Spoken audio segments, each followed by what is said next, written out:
Now I have the privilege of introducing our commencement speaker, Dr. Brianna Hoffman.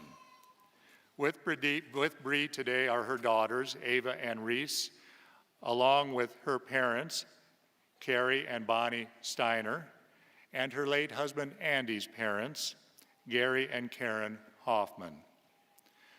Bree is a pharmacist at West Holt Medical Services in Atkinson, Nebraska.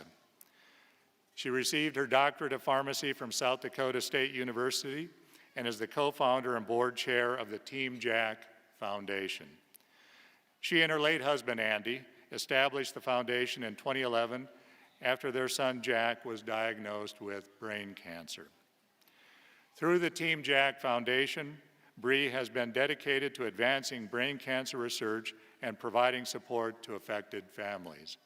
The foundation has made a lasting impact by raising significant funds for research and care initiatives.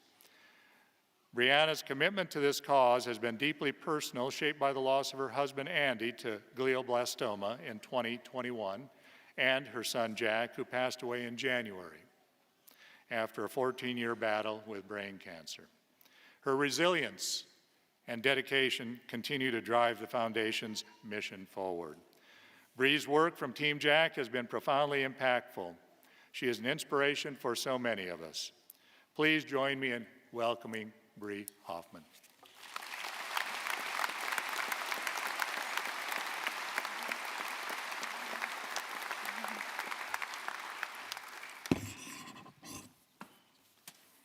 Thank you, Dr. Bisak, for the nice introduction. It's an honor to be here with you all celebrating today. First of all, I want to say congratulations to all of you 2025 University of Nebraska at Kearney graduates. What an accomplishment. I applaud you for all of the work that you've put into your respective degrees, and I share your excitement for all that the future holds. My son Jack was so thankful to be a freshman at UNK this past fall, and he became quite fond of Dr. Peter Longo, as I'm sure many of you are.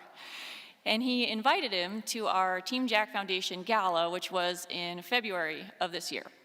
Unfortunately, Jack died in January before the gala. But Dr. Longo and his wife Diane were so gracious to still be our guests at the gala, and I know Jack would have loved sharing the evening with them. Our foundation team puts on an amazing, inspiring gala every year, and I think Dr. Longo enjoyed it too, because we were visiting later, and I thought I heard him say, commencement speaker, and I laughed because I thought he was joking. But he was not joking, so here I am.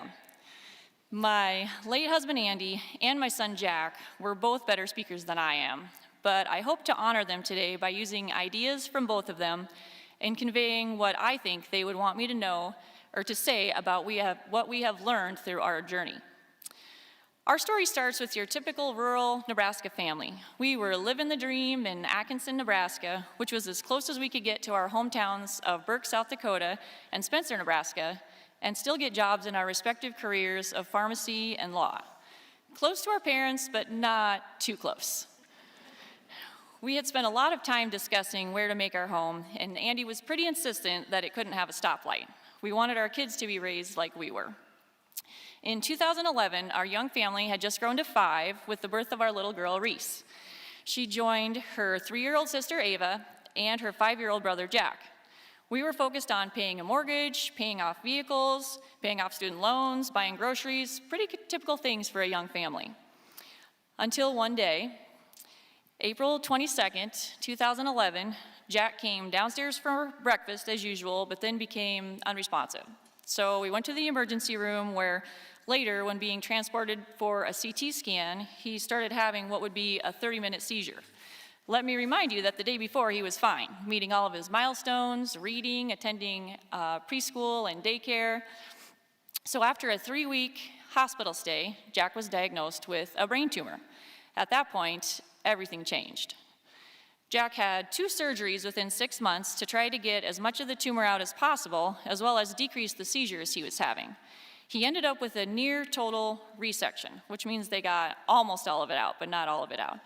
Jack's tumor left was caked on his cerebral artery and close to his brainstem, and there was nothing else that they could peel off safely. But the thing about brain tumors is, unless you get all of it out, you are constantly watching and MRIing to see how it behaves. 6 months after his second surgery, Jack's brain tumor was already growing, even though it was considered low grade. So he started on the standard chemotherapy regimen for his brain tumor type. It was at this point that Andy and I found out that the first-line chemo, the standard of care, was 30 years old, and there was nothing new and not much in the works for pediatric brain tumors. The wheels started turning. We found out that childhood cancer only gets 4% of the money spent on research by the federal government through the National Cancer Institute. We learned that there are 4,000 kids each year diagnosed with a brain tumor, but there are over 100 different types of brain tumors, and they are not all treated the same. We learned that because of the small number of potential patients, drug companies don't have the financial incentive to research drugs for pediatric cancer, let alone pediatric brain cancer. There is a huge funding gap, and who is going to fill it? Andy had amazing drive and passion and was mad enough after learning all of these facts that he couldn't just stand by and do nothing. In fact, one of his mentors told him point blank, "You have got to go now. You can make a difference." So we got to work. Our first big fundraising project was a Team Jack Nebraska licensed t-shirt with the Husker N on it. The Husker radio network would promote it. Andy described this as lighting yourself on fire, and I agree. He canvassed the entire state with an enclosed trailer with his dad, dropping off t-shirts at partnering businesses, including in Kearney, appeared on statewide radio to promote the shirts, and took out a $25,000 loan to pay for the printing of the t-shirts. That is definitely lighting yourself on fire. And we are so thankful that others joined our cause. Thank you, Nebraska, and beyond. We ended up selling nearly 20,000 t-shirts and raising nearly $300,000 for pediatric brain cancer research by the end of 2012. After a successful first fundraising campaign, my attorney husband declared that we needed to start a nonprofit foundation. I am so proud of Andy's law career. He absolutely loved practicing in rural Nebraska, and I am certain Jack would have followed in his footsteps. A law degree was also very beneficial for starting the Team Jack Foundation. Thankful for guidance from other attorney mentors, Andy was able to finish the paperwork to create the Team Jack Foundation in early 2013. Jack had some amazing blessings and opportunities come his way. Before his second surgery, we had a neurosurgeon tell us that if he had a second surgery, he might not wake up. So because the Hoffman family are all such passionate Husker fans, naturally, Andy reached out to UNL Life Skills to try to do something fun for Jack. He asked to get a photo of Jack with Rex Burkhead before a game as kind of a make-a-wish thing. Rex was our favorite, a hard-nosed running back who always seemed to make yards after contact, which later became the title of Andy's book. UNL took the request and ran with it, inviting our whole family to campus for a tour of the locker room and lunch with Rex. Jack even raced Rex on the field, and won, of course. After this visit, Rex wore the Team Jack Pray wristband that Jack gave him and created a ton of awareness for the disease as well as prayer requests for Jack. If there are angels on earth, Rex is definitely one of them. This relationship with the University of Nebraska football team and Coach Bo Pelini led to The Run, as seen on YouTube, and everything kind of snowballed from there. Coach Jamrog called Andy the night before the 2013 spring game at 9:30 p.m. and asked if Jack wanted to suit up and score a touchdown the next day. Of course, Andy said yes and managed to come up with something for Jack to wear that looked close to a football uniform. I was a little hesitant, as Jack really didn't like a lot of attention, and that was a lot of pressure. I also wasn't going. I was already scheduled to work on Saturday, and I honestly didn't think it was going to be that big of a deal, but I guess it was. The rest is history. Jack got to meet the president, appear on Good Morning America, have his own Upper Deck rookie card issued, win an ESPY on national TV, and participate in countless other amazing opportunities. So why did God choose Jack and our family for all of these opportunities? I don't know. But we felt called to use these opportunities we were given to tell everyone listening about pediatric brain cancer and how we needed to fund research for this disease. If God opens the door, run through it, was Andy's approach. Before we agreed to do any of these things, we would talk about it and discuss whether it was in Jack's best interest. After all, we didn't choose to live in Atkinson, Nebraska, our town without a stoplight, because we wanted to be on national TV. News media generally wants the human interest story and wanted to know about our feelings, but we always pivoted and asked for time to talk about the disease and not just Jack. We owed that to all of the other families facing a similar fight. Jack did the run, as well as everything else we asked him to do. He did the interviews, signed the autographs, smiled for countless photos, not necessarily willingly at first, but as he grew older, he understood the why. The why for us is the 108 kids in our gala program that have either died from or are currently fighting brain tumors, many of whom we know, and most of whom are Nebraska kids. And these are just the kids we've been made aware of since Jack was diagnosed. I'm sure there are even more. These opportunities for awareness are so important because awareness equals funding, and funding equals a cure. Funding for research is so important because there are so many things to research. These kids need more treatment options. Jack's medical journey included 3 different treatments other than surgery and later radiation. One was the standard first-line chemotherapy, which he failed 6 months afterward. The other 2 were clinical trials that targeted a specific mutation in his brain tumor that was causing it to grow. These were available to Jack because a private foundation before us funded research. Research takes a long time, and we want to do the same thing for the next kid. Andy was diagnosed with an adult brain tumor, glioblastoma, in 2020, which is also horrible, but he never gave up fighting for the kids. In fact, he often said, "Now I know what these kids are going through." It is hard to believe, but we are told that Jack's and Andy's tumors are not related. Andy died in March 2021 when the kids were 15, 13, and 10, and we miss him dearly. Fast forward to Jack's senior year. He had officially failed the 2nd clinical trial by March. He did have a successful surgery in June after graduation, but the pathology came back drastically different. His tumor had transformed into a high-grade tumor.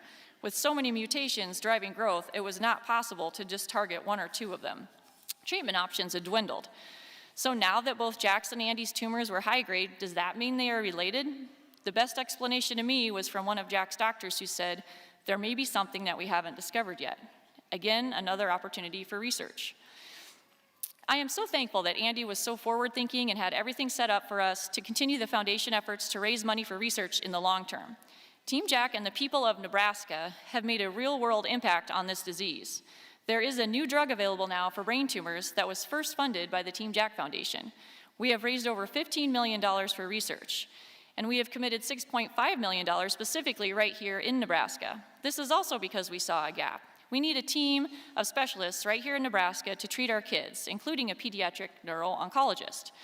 We funded more training for a pediatric oncologist, and now we have an excellent quarterback for our team who has increased the number of clinical trials available to our Nebraska kids from essentially 0 when Jack was diagnosed to 10 and counting. We are also funding research projects here in Nebraska, as well as working on our pediatric brain tumor program. So why is it our job in Nebraska? It's not just affecting me, it's affecting Nebraskans all over the state. Pediatric cancer is not rare. I know the brain tumor statistics. Nebraska ranks 7th in incidence rate for pediatric brain cancer in the United States. Childhood brain cancer is the leading cancer cause of death in children. Nebraska is in the top 10 highest mortality rates for children with brain cancer, not the top 10 we want.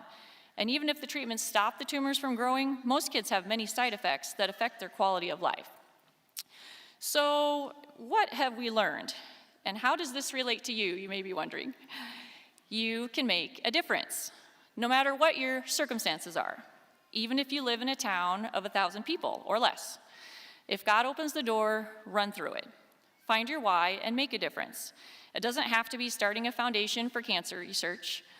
It can be educating young minds, helping a patient feel better when they're sick, volunteering your time. There are so many ways to make a difference. Lesson 2, you will encounter adversity in your life. What matters is how you react to it. Jack had a lot of adversity. MRIs every 3 months, seizures that wouldn't go away, not being able to drive, but I never heard him complain about those things. He was thankful for the things that he could do and definitely lived life to the fullest with the best sense of humor. Jack was one of the lucky ones. He was able to succeed in school and had hopes and dreams for the future. He spoke at his high school graduation a year ago, and I want to end with some closing thoughts from Jack himself. None of us know how much time we have left. What makes life valuable is that it doesn't last forever. What makes it precious is that it ends. I know that now more than ever. So make yours count for something. Make priorities.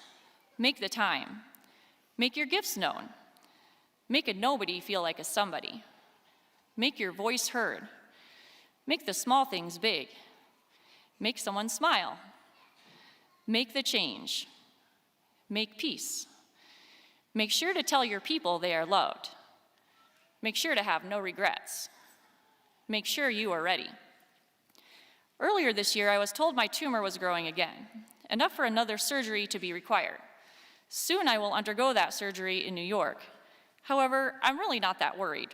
I've learned that worrying doesn't do anything, but anything could happen.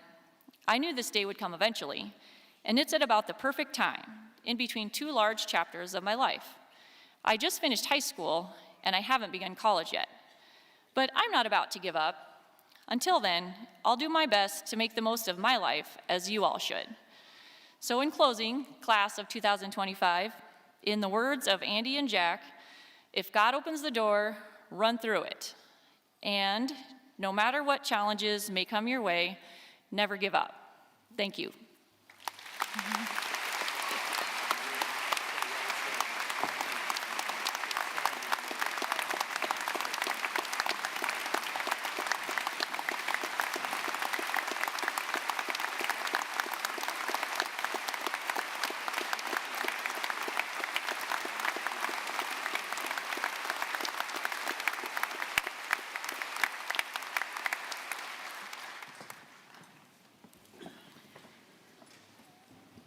Thank you, Bree. At this time, I'd like to present an honorary degree to Jack Hoffman. And forgive me, Bree, if I repeat a bit, some of what you have just so well said in your presentation. As you all know now, Jack was a remarkable young man whose courage and determination left an indelible mark on our university and the broader community. Born on September 26, 2005 in Atkinson, Nebraska, Jack was diagnosed with brain tumor at the age of 5. And despite the many medical challenges he faced, Jack's spirit never wavered. At just 7 years old, he captured the hearts of millions when he ran a 69-yard touchdown during the 2013 Nebraska Cornhusker spring game, a moment that symbolized hope, teamwork, and resilience. This inspiring run led to national recognition, including a meeting with President Barack Obama and the 2013 ESPY Award for Best Moment in Sports. This run indicated Jack's commitment to turn his affliction into opportunities for others. Indeed, Jack's legacy extends beyond the unforgettable run with the Husker football team. He and his family established, as Bree has so well described, the Team Jack Foundation, having raised over $15 million for pediatric brain cancer research, funding critical programs and clinical trials across the country. Team Jack embodies that spirit of teamwork and service to all those battling juvenile brain cancer. Team Jack is well-rooted because of Jack Hoffman. Jack was an academic success. In 2024, he was selected into the highly competitive Kearney Law Opportunities Program on the University of Nebraska Kearney campus in the Department of Political Science. This was his effort to begin fulfilling his aspiration to be an attorney in rural Nebraska, an area of great need. To that end, in 2024, Jack enrolled in the program, demonstrating a commitment to education and public service. Despite his ongoing health battles, he made the Dean's List with a perfect 4.0 in his first semester, exemplifying perseverance and academic excellence. Jack passed away on January 15, 2025 at the age of 19. His life, though brief, was impactful, purposeful, and inspirational. In recognition of this extraordinary, enduring contribution and unwavering spirit, the University of Nebraska is proud to award Jack Hoffman an honorary degree. His legacy will continue to inspire generations to come. At this time, I'd like to ask Regent Tim Clare and Bree Hoffman to join me at the podium. Regent Clare will bestow the honorary degree on Jack's behalf to his mother, Bree.